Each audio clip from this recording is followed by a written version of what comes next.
લડત અને కష్టాలు ఇబ్బందులు జీవితంలో భాగం. అసలు కష్టాలు లేనిది జీవితమే కాదు. જિંદગી નથી હોતી.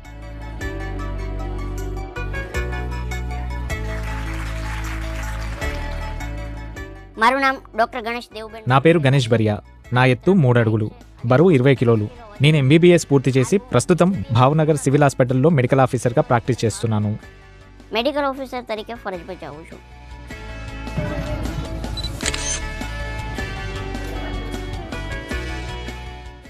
గణేష్ స్వస్థలం గుజరాత్లోని భావనగర్ జిల్లాలో ఉన్న గోర్కీ గ్రామం.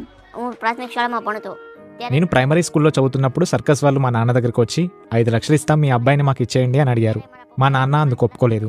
ఆ ఘటన నన్ను ఇన్స్పైర్ చేసింది. એ જ મારા માટે એક ઇન્સ્પિરેશન છે. స్కూల్లో చదువుకునే రోజుల్లో తన ఎత్తు గురించి గణేష్ను కొంతమంది విద్యార్థులు ఏడిపించేవారు.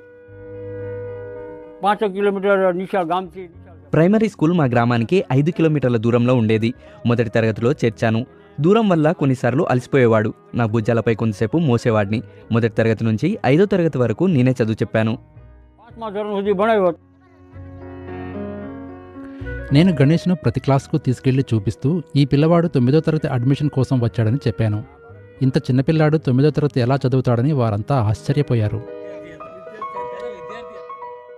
ప్రైమరీ స్కూల్ నుంచి ఎంబీబీఎస్ కోర్సు వరకు ప్రతి దశలోనూ గణేష్ చాలా కష్టాలు పడాల్సి వచ్చింది.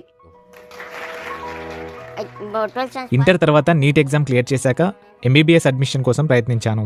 నా వైకల్యం కారణంగా మెడికల్ కౌన్సిల్ ఆఫ్ ఇండియా నా అప్లికేషన్ను రిజెక్ట్ చేసింది. అది 2018వ సంవత్సరం.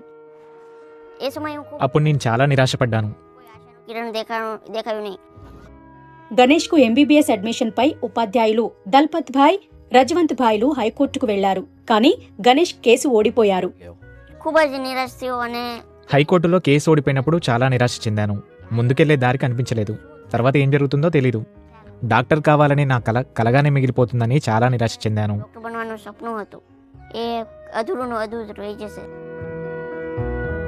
ఆ తర్వాత వారు హైకోర్టు తీర్పును సవాలు చేస్తూ సుప్రీంకోర్టుకు వెళ్లారు. అక్కడ గణేష్కు అనుకూలంగా తీర్పు వచ్చింది. 22 ઓક્ટોબર 2018 నీకున్న వైకల్యం ఎంబీబీఎస్ అడ్మిషన్ను ఆపలేదని 2018 అక్టోబర్ 22న సుప్రీంకోర్టు తీర్పునిచ్చింది. તમને ડિસેબિલિટી રોકી શકે નહીં.